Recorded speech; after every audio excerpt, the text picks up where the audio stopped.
விஜய் 8 மணிக்கு எந்திரிக்க போகிற ஆளே கிடையாது. 11 மணிக்கு டெல்லியில் ஆஜராகனா கூட முத நாள் போய் தூங்கி எந்திரிச்சு போகக்கூடிய ஆள். இந்த ஊரே என்ன ஆகும்னு சொல்ல முடியாது. அந்த மாதிரியான ஒரு அதிசயம் நடந்தது. இந்த வடிவேல் கிரிக்கெட்டுக்கு ஆள் எடுப்பான்ல, உன் பேர் சங்கிலி இல்லை நாளையிலேருந்து நீ தான் கங்குலி, உன் பேர் டேவிட் இல்லை நாளையிலேருந்து நீ தான் டிராவிட்னு இருப்பான்ல, அந்த மாதிரி எடுத்து வச்சுருக்காங்க. ஒரு 234 பேரை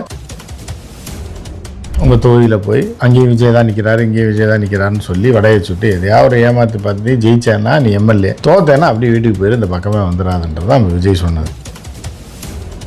ஆனால் சார் நியூஸ் சேனல்ஸ்லாம் ஓப்பன் பண்ணாலே விஜய் வந்து கிளம்பி. ஆமாம், அதுதான் எப்படின்னா தற்குறிகள் அதிகப்படியாக இருக்கும்போது என்னன்னா அவங்க தான் டிவி வேலை வெட்டி இல்லாதவன் தான் டிவி உட்காந்து பார்த்துட்டு இருப்பான். போகிற வரல குரலி வித்த நினச்சா எல்லாரும் நின்று பார்ப்பான். இந்த மாதிரியான விஷயங்கள்லாம் ஏன் விஜயை நோக்கி வருது? அவர் அரசியலுக்கு வந்தது தப்புன்றதுனால வருதா, இல்லை அவரை பிடிக்காம பண்ற விஷயம்? அவரை பிடிக்காம அவரை எல்லாருக்குமே பிடிக்குமா, த்ரிஷா உட்பட எல்லாருக்குமே விஜயை பிடிக்கிறது தான். ஆனால் எதுக்காக பிடிக்குதுன்றது தான் பிரச்சனை இருக்குது. இத்தனை நடிகர்களை தாண்டி த்ரிஷாக்கு விஜய் மட்டும் ஏன் பிடிக்குதுன்னு ஒரு கேள்வி இருக்குல்ல, அங்கே தான் பிரச்சனை வருது. காந்தம் மீடியா நேயர்களுக்கு வணக்கம். நான் உங்கள் விஜயாஸ்மின். இன்னைக்கு நம்ம கூட பத்திரிகையாளர் உமாபதி சார் அவர்கள் தான் இருக்காரு. வணக்கம் சார். வணக்கம். எப்படி சார் இருக்கீங்க? சார், விஜய் அவர்கள் ஒரே நாள்ல 5 தொகுதிகளில் பிரச்சாரம் பண்ண போறாரு. இந்த விஷயத்தை எப்படி சார் பார்க்குறீங்க? யார் சொன்னா அப்படின்னு உங்களுக்கு? டிவிகே சைட்லேருந்து தான் சார். டிவிகே சைட்லேருந்து யார் சொன்னாங்கன்னு கேட்குறேன். அவங்களா தான் சார் சொல்லிட்டு இருக்காங்க. அதுதான், அவங்களா எது வேணாலும் சொல்லலாம். விஜய்க்கு தெரியுமா? அது விஜய் பிரச்சாரம் பண்ண வர்றது விஜய்க்கு தெரியுமா? தெரியாம இருக்குமா சார்? எப்படிம்மா தெரியாமல் இருக்கும் நீங்கள் சொல்கிறீங்க? அவங்களாம் எதாவது ஒன்று சொல்லுவாங்கம்மா, கேட்டால் அவன் யாரை எவனா சொன்னான்றா. இது வரைக்கும் விஜய் எந்த அறிக்கையும் கொடுத்துருக்காப்லையா, விஜய் எதாவது பேசியிருக்காப்லையா? கூட்டத்தில் பேசுகிறதோட சரி, விஜய் ஆஃபீஸ்லேருந்து வர்ற எந்த அறிக்கையும் விஜய் பார்த்து வர்றதெல்லாம் கிடையாது. இந்த மாதிரி கொடுக்க போகிறோன்னுவாங்க, சரி கொடுத்துரு, அவ்வளோதான். ஏன்னா அதில் நாளைக்கு பிரச்சனைன்னா தெரியலையே, நான் கொடுக்கலையே, யாரோ ஆஃபீஸ்லேருந்து கொடுத்துருப்பாங்க அப்படின்ற மாதிரி பழியை போட்டுருக்காங்க தான் எல்லாமே விஜய் தலையிட மாட்டார். அந்த மாதிரி இவங்களாம் பேசுவாங்க. இப்போ அதை வச்சு நான் பார்த்தா அவனை சொல்லுவான், நீங்கள் எது பண்ணுறாரு அது பண்ணுறாரு, இந்த வராரு கிழிச்சிடுவார், கிழிச்சு தச்சு தொங்க விட்டுருவாருன்னெலாம் சொல்லுவான். இப்போ பாருங்கள், இப்போ திமுக ஆட்சி இருக்குது, எலெக்ஷன் கமிஷன் வந்த உடனே அதிகாரம் அவங்க கைக்கு போன உடனே விஜய் இறங்குவார் களத்துன்னா எங்கே இறங்கினார்? அப்போ அது பொய்ன்னு தெரியுதா? இப்படி தொடர்ந்து முற்காலத்தில் சொல்கிற பூரா பொய்ன்னு தெரிஞ்சும் திருப்பி அவங்க சொல்கிறத வச்சு நீங்கள் கேள்விகளை எல்லார்ட்டையும் கேட்குறீங்க. அதே முதல்ல ஒரு தவறான விஷயம் மீடியாவை சொல்ல, நான் உங்களை சொல்ல கேட்குறே தப்பு. போன டைம் என்னையா சொன்னியே ஒன்றுமே நடக்கலையேன்னு சொல்லி அவனை துரத்தி விடுறத விட்டு திருப்பி அவன் சொல்கிறத போட்டிங்கன்னா அவன் பேசத்தான் செய்வான். இந்த மாதிரி பொய் போட்டு பேசத்தான் செய்வாங்க. ஆனால் சார், எப்படியோ பிரச்சாரம்ன்றது ஸ்டார்ட் பண்ண போகிறாங்க தானே, அது ஒரு நாள் 5 தொகுதி அப்படின்னு சொல்கிறதுனால அப்போ பண்ண போகிறாங்களா அப்படின்ற ஒரு கேள்வி. இல்லை, அதை தான் ஏதாவது ஒன்று கிளப்பி விடுறது தான்மா. இதெல்லாம் சும்மா இருக்கிறதுக்கு ஏதாவது ஒரு நியூஸ் வரணும்ல அந்த கட்சியை பற்றி, அதுக்காக ஏதாவது கிளப்பி விடுறது தான். அப்புறம் சின்ன சோத்துக்கு எதாவது வேலை பார்க்கணும்ல. பருத்தி மூட்டையில் இருந்த குடோனில் இருக்க பருத்தி மூட்டையை எடுத்து இங்கே வைக்கிறது, அப்புறம் அங்கேருந்து திருப்பி பருத்தி மூட்டையை குடோன்லேயே கொண்டு வச்சுருது தான் ஆதவர்ஜனாவோட வேலை. ஸோ அதை வச்சு நீங்கள் கேள்வி கேட்குறீங்க. அதனால் விஜய் வாயை திறந்து சொல்லாத வரைக்கும் எதுவுமே இது கிடையாது.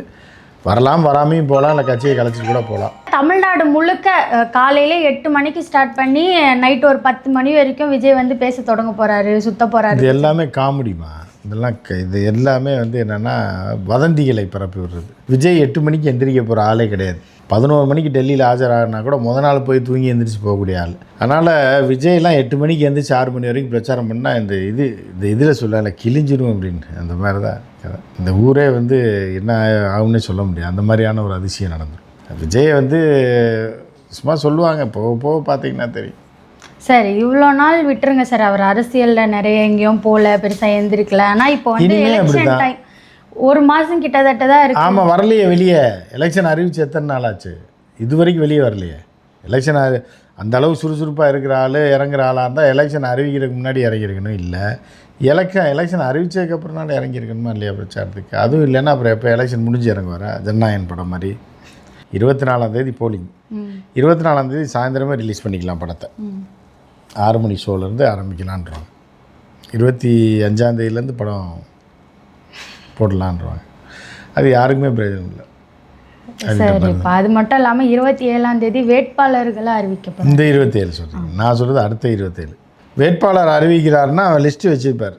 இப்போ ஏற்கனவே இவர் யார், நம்ம புஷி ஆனந்த் ஒவ்வொரு பகுதியாக போய் அந்த வடிவேல் கிரிக்கெட்டுக்கு ஆள் எடுப்பான்ல, உன் பேர் சங்கிலி இல்லை நாளையிலேருந்து நீ தான் கங்குலி, உன் பேர் டேவிட் இல்லை நாளையிலேருந்து நீ தான் டிராவிட்னு இருப்பான்ல, அந்த மாதிரி எடுத்து வச்சுருக்காங்க. ஒரு 234 பேரை பேர் எழுதி வச்சுக்காப்புல. யார்? புஷி வந்து பேர் எழுதி விஜய்கிட்ட கொடுத்துருக்காரு. அது யார் என்ன பேருன்றது விஜய்க்கு தெரியாது. அதில் காசு கொடுக்குறவங்கள வாங்கி ஃபில்டர் பண்ணி புஷி ஆனந்த் ரெசார்ட் கட்டிகிட்டு இருக்கு. அப்போலாம் அது ஒரு பக்கம் வேலை நடந்துகிட்ருக்கு. ஸோ அதை பார்த்து இனிமேல் தான் முடிவு பண்ணணும். ஆனால் சார் விஜய் போய் டிவிக்கே தொண்டு போட்டு ஃபோட்டோலாம் வேட்பாளர்கள் வெளியில் வரதெல்லாம் இருக்கே சார் நிறைய. அதுதான் இப்போ நான் என் கூட நின்று ஃபோட்டோ எடுத்துங்க, போய் எதையோ போஸ்ட் அடித்து பொழைச்சிங்க, தேறி வந்தால் வரலைன்னா அதோட ஓடி போயிரு அப்படின்றது தான் விஜயோட பாலிச்சு. அதனால் கூப்பிட்டு எல்லாத்தையும் ஃபோட்டோ எடுப்பாங்க. எடுத்து ஒரு சால்வ் மாதிரி ஒன்று போட்டு விட்டு இதை வச்சு உங்கள் தொகுதியில் போய் அங்கேயும் விஜய் தான் நிற்கிறாரு, இங்கேயும் விஜய் தான் நிற்கிறாருன்னு சொல்லி வடையை சுட்டு எதையா ஒரு ஏமாற்றி பார்த்து ஜெயிச்சேன்னா நீ எம்எல்ஏ, தோத்தேன்னா அப்படியே வீட்டுக்கு போயிரு, இந்த பக்கமே வந்துடாதுன்றது தான் விஜய் சொன்னது.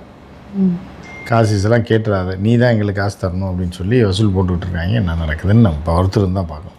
ஆனால் இன்னொரு விஷயம் என்ன வந்திருக்குன்னா, வேட்பாளர்கள் தேர்ந்தெடுக்கிறது எல்லாமே டிவிகேவை தவிர மற்ற எல்லா கட்சியிலேருந்தும் இருக்காங்க, டிவிகேலேருந்து யாருமே வேட்பாளர்களாக போடல அப்படின்ற ஒரு தகவல் இருக்குது. அதான் ஆள் இல்லைன்னா என்னம்மா பண்ணுவாங்க?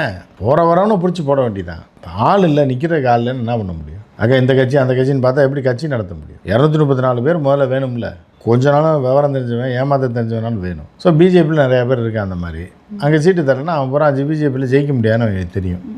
இங்கே பாண்டிச்சேரியில் டப்புன்னு இங்கே ஜம்ப் அடிச்சிட்டாங்கன்னா சரி, இதில் 1000 ஓட்டு 2000 ஓட்டு தானே பிரிச்சு ஏதாவது ஜெயிச்சிட்டோம்னா ஊர் 2 பட்டா கூத்தாடி கொண்டாடுற மாதிரி பிரிஞ்சிச்சுன்னா நம்ம ஒரு அமௌண்ட் அடிச்சிடலாம் அப்படின்றதுக்காக தான் அது ஒரு கும்பல் இறங்கி வேலை செஞ்சுட்டு. சார் இதெல்லாம் மக்கள் சைட்லேருந்து எப்படி வருது அப்படின்னா, டிவிக்கே வந்து இப்போ புதுசாக தொடங்கின கட்சினால சரியாக தெரியல, அதனால எக்ஸ்பீரியன்ஸ் இருக்கிறவங்கள கூப்பிட்டுக்கிறாங்க டிவிக்கேல, அவங்களாம் வாண்டடாக வராங்க டிவிகேக்கு அப்படின்ற மாதிரி சொல்கிறாங்க. அவங்களுக்கு என்ன அவனும் போலி டுபாக்கூர் தானே. அவன் பிஜேபியில் இருக்கவனுக்கு என்ன எக்ஸ்பீரியன்ஸ் இருக்கு? அவன் அங்கிட்ட சுற்றி தெரிஞ்சிருப்பான். சரி இங்கே சீட்டு கிடைக்கணுன்னே சரி இதுக்குள்ளே உள்ளே பூந்துருவோம். ஏன்னா பிஜேபி அங்கே விளங்காது. பாண்டிச்சேரியில் பிஜேபியில் ஒன்றுமே கிடையாது. கூட்டணியை ஏமாற்றி அங்கே உள்ள முதலமைச்சர் ரங்கசாமி ஏமாற்றி டெல்லி கட்டுப்பாட்டில் தான் புதுச்சேரி இருக்குது. அப்படி பூந்து ஏதாவது இதுக்குள்ளே பூந்து புஷி ஆனந்த் காசு கொடுத்தோம்னா சீட்டு வாங்கிடலாம். ஏதாவது ஜெயிச்சிட்டோம்னா ஒரு லக்கு தானே. அப்புறம் டப்புன்னு என்ன இருக்காங்க, எதுக்கு மாறி போயிட்டோம் அப்படின்னா ஏதாவது அமைச்சர் ஆகிடலாம் அப்படின்றது தான் அவங்களோட பிளான். வர்றாங்க, காசை கொடுக்குறாங்க, புஷிக்கு சீட்டு வாங்கி கொடுக்குறாப்புல நிற்க போகிறாங்க. நின்று என்ன நடக்குதுன்னு இனிமேல் தான் பார்க்கணும். ஆனால் இந்த கொஞ்ச நாளில் விஜய் அவர்கள் ரொம்பவும் சுற்றிட்டே இருக்காரு. திடீர்னு பார்த்தா மும்பையில் இருக்காரு, சுற்றிக்கிட்டே இருக்காரு, ஒரு ரவுண்ட்ஸ்லேயே இருக்காரு சார். எந்த ஏமா பாம்பேக்கு போகிறது ஒரு ரவுண்ட்ஸாமா? அது ஏதோ இதுக்கு வளைகாப்புக்கும் காது குத்துக்கும் போகிற ஒவ்வொரு வீட்டில். இப்போ உங்கள் வீட்டிலலாம் உங்கள் வீட்டிலலாம் கேட்டு பாருங்கள், உங்கள் அப்பாலாம் சொந்தக்காரவங்களாம் எத்தனை கல்யாணத்துக்கு போகிறாங்கன்னு. இப்போ 2 வீலர்லேயே போகிறாங்க, காரில் போய் சுற்றிட்டு அலைஞ்சிட்டு வெயிலில் அலைஞ்சிட்டு இருக்காங்க. இவர் இப்போ சொகுசா ஃப்ளைட்டில் போய் ஒரு ஃபங்க்ஷன் அட்டன் பண்ணி வந்தது சுற்றிக்கிட்டே இருக்காருன்றீங்க. என்ன பண்ணுறது உங்களை? ஆனால் சார் நியூஸ் சேனல்ஸ்லாம் ஓப்பன் பண்ணாலே விஜய் வந்து கிளம்பி. ஆமாம், அதுதான் வந்து எப்படின்னா தற்குறிகள் வந்து அதிகப்படியாக இருக்கும்போது என்னன்னா அவங்க தான் டிவி வேலை வெட்டி இல்லாதவன் தான் டிவி உட்காந்து பார்த்துட்டு இருப்பான். அப்போ அவன் பார்க்கும்போது தான் டிஆர்பி ரேட்டிங் ஏறும், விளம்பரம் வாங்க முடியும். அப்போ எதை காமிச்சா ஓடுமோ, இப்போ ரோட்டில் நீங்கள் போயிட்டே இருக்கீங்கன்னா குரலி வித்த கம்பியில் நடக்கிறவனை பார்த்தோன்னா டப்புன்னு எல்லோரும் நின்றுவாங்க. ஏன்னா அது பொழுதுபோக்காக ஏதோ கம்பியில் நடக்கிறாங்களே அப்படின்னு. அதே இது ஆக்கப்பூர்வமாக ஏதாவது பண்ணிக்கிட்டு இருந்தால், ஒரு கோயிலில் ஏதாவது பண்ணிகிட்டு இருக்காங்கன்னா போக மாட்டாங்க. இல்லை வேறு ஏதாவது ஒரு சொற்பொழிவு ஆட்டிக்கிட்டு இருக்காங்கன்னா போக மாட்டாங்க.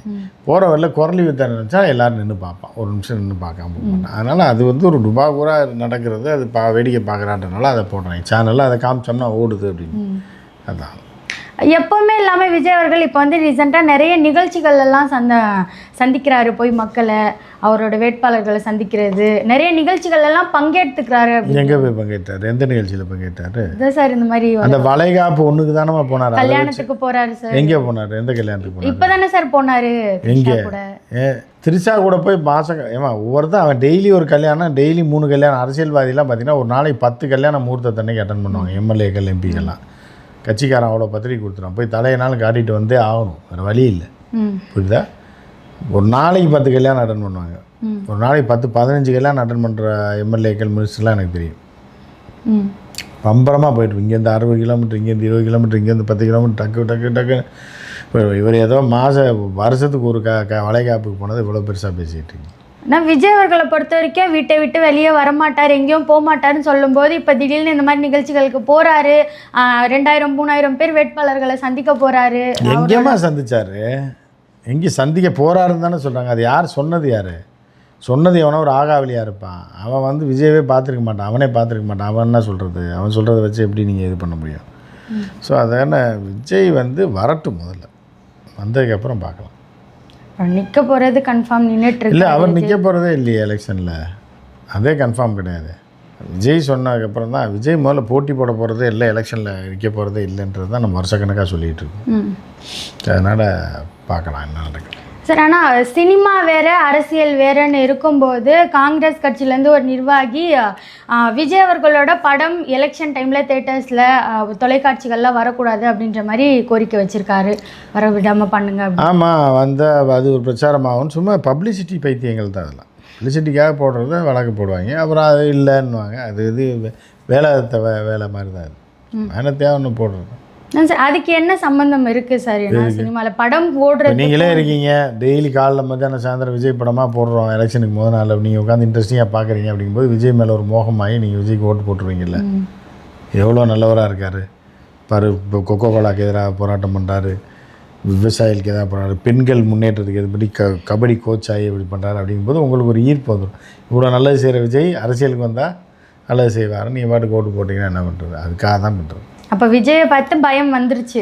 பயம் வந்தது இல்லைம்மா, அப்படி இல்லை. நீங்கள் இப்போ நீங்கள் போகிறீங்களோ, வீட்டில் போகும்போது ஒரு டாஸ்மாக் கடை இருக்குது, அந்த வழியாக போகாதன்னு எதுக்கு சொல்கிறது? போகாதீங்கம்மா, பெண்கள் பார்த்து போங்க அப்படின்னு சொல்லி எதுக்காக சொல்கிறாங்க? பயத்தின் காரணமாக கிடையாது, உங்களுக்கு ஆபத்து வந்துடக்கூடாதுன்னு இருக்காங்க. அந்த மாதிரி தான் இது, பயமாக கிடையாது. இப்போ நீ ரோட்டில் நாய் இப்போ திருநாய் சண்டை போட்டுக்கிட்டு இருக்கும்போது என்ன பண்ணி ஏற்கனவே உங்கள்கிட்ட சொல்லியிருக்கேன் நான். அதுக்காக நீங்கள் தைரியமாக என்ன நாய் தான் என்ன நான் ஆங்கரு போகிறேன் பாரு அப்படின்னு போனீங்கன்னா 3 நாயினால் கடிச்சிருவாங்க. ஸோ அதனால் நாயிட்ட போய் நீங்கள் இது பண்ண முடியாது, அது ஒதுங்கி தான் நீங்கள் போகணும் அப்படின்ற மாதிரியான ஒரு இது இருக்குல்ல. நம்ம யாரையும் நாயின்னு சொல்லலாமா, அப்படி போடக்கூடாது. நீங்கள் அதே மாதிரி ஒரு விஷயத்துக்கு நம்ம சொல்கிறோம் அப்படின்னா அது அந்த பார்த்து பயம்ன்றது கிடையாது, உங்களை ஆபத்துலேருந்து காப்பாற்றிக்கிறதுக்காக தான். அதுக்காக தான் படம் போட வேணான்றாங்க, அது பயம் கிடையாது. இப்போ ஆல்ரெடி நிறைய விஷயங்கள் கட் பண்ணியிருந்தாங்க இல்லையா சார்? ஏன்னா T20 மேட்ச்சில் விசில் இருக்கக்கூடாது, விஜயோட பாட்டு, அது நிறைய விஜய்க்கு பயந்து இல்லைம்மா. ஒரு ரோட்டில் போகிறப்போ ஒரு மாடு சாணி போட்டு வச்சுருக்கேன், என்ன பண்ணி அது மீச்சிட்டா போவீங்க? தள்ளி தான் போவீங்க. அந்த மாதிரி தான் அது. T20யில் இந்த விசில் வேணான்றாங்கன்னா அது மாட்டு சாணி மாதிரி, அப்படி அது வேணாம், அது பெரிய டார்ச்சர் ஊதுனானா பல பேருக்கு காதில் போய் கொயின்ட்டுருவோம். அதனால் அதுக்கும் விஜய்க்கு சம்மந்தமே கிடையாது. விசிலுக்கு விஜய்க்கு என்ன சம்மந்தம் இருக்குது? அதனால் சொல்லியிருப்பாங்க நீங்கள் பில்டப் கொடுத்து விஜய்க்கு பயப்படுறாங்கன்றீங்க. அதான் நான் சொல்கிறேன், 4 நாய் ரோட்டில் சண்டை போட்டுக்கிட்டு இருக்கும்போது அதுக்கு பயந்து தான் ஆகணும். ஏன்னா விழுந்து கடிச்சிருச்சுன்னா யார் ஊசி போடுறது? ஊசி போடாமல் விட்டோம்னா நாயை மாதிரி குழச்சிக்கிட்டு இருப்போம் 10 வருஷம் கழிச்சு. அப்போ ரொம்ப சேஃப்டியாக நம்ம போகிறது நல்லதுன்றது தான். அதுக்காக அது வீரன்னு சொல்ல முடியாது. அந்த மாதிரி தான் இதுவும். ஒதுங்கி போகிறது அப்படின்றது என்னென்னா, நீங்கள் சொல்கிறது விஜயை பார்த்து பயப்படுறது இல்லை, ஆனால் யார் ஊசி போடுறது அப்படின்ற ஒரு தான். அதே போல் இந்த ஒரு கோரிக்கை நிறைவேற்றப்படுமா அப்படின்ற கோரிக்கை? விஜயோட படங்கள்லாம் வராமல் போகிறதுக்கான வாய்ப்புகள் இருக்கா? இல்லை, அது இப்போ யாருமே போட மாட்டாங்களே, சன்லைலாம் போட மாட்டாங்க. விஜய் படம் இப்போயே நிறுத்திருப்பாங்க, வேறு சேனல்லையும் போட மாட்டாங்க. சும்மா இந்த வேறு ஏதாவது ஜிடிவி அந்த சின்ன சின்ன டிவிகளில் அதை விஜய் சார்பாக இருக்கவங்க அந்த படத்தை போடுவாங்க அப்படின்றனால அதை போட வேணான்னு சொல்கிறாங்க. அது இப்போ போடுறதுக்கு வாய்ப்பு கம்மி. ஏன்னா யூடியூப்பில் இருக்குல்ல, அதை எப்படி நீங்கள் தடுக்க முடியும்?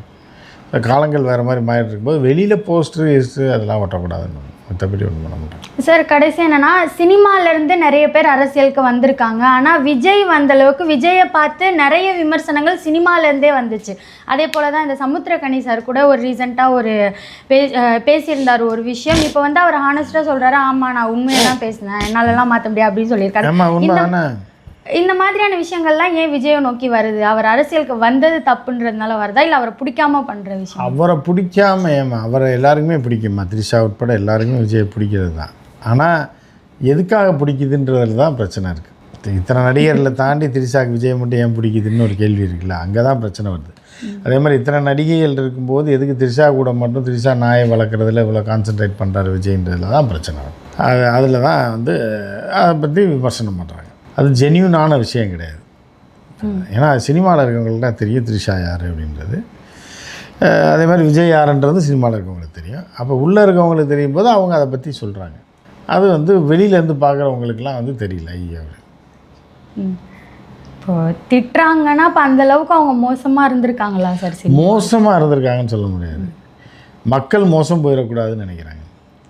அவங்க எக்கேட்டு கேட்டால் போகிறாங்க. மக்கள் மோசம் போயிடக்கூடாதுன்னு தான் சமுத்திரக்கனிலாம் நினைப்பார். அவங்க மோசமாக இருக்காங்கன்றதை பற்றி எந்த பிரச்சனையும் அவருக்கு தெரியல. அவங்க திரிஷாவோட வளைகாப்புக்கு போட்டோம், இல்லைன்னா வேறு எங்கே வேணாலும் போட்டு தப்பு இல்லை. ஆனால் அதனால் அது மக்களுக்கு பாதிப்பு வந்துடக்கூடாது, மக்கள் ஏமாந்துடக்கூடாது அப்படின்றதுக்காக பண்ணுறோம். டிவிக்கே சம்மந்தப்பட்ட நிறைய விஷயங்களை பகிர்ந்ததுக்கு நன்றி சார்.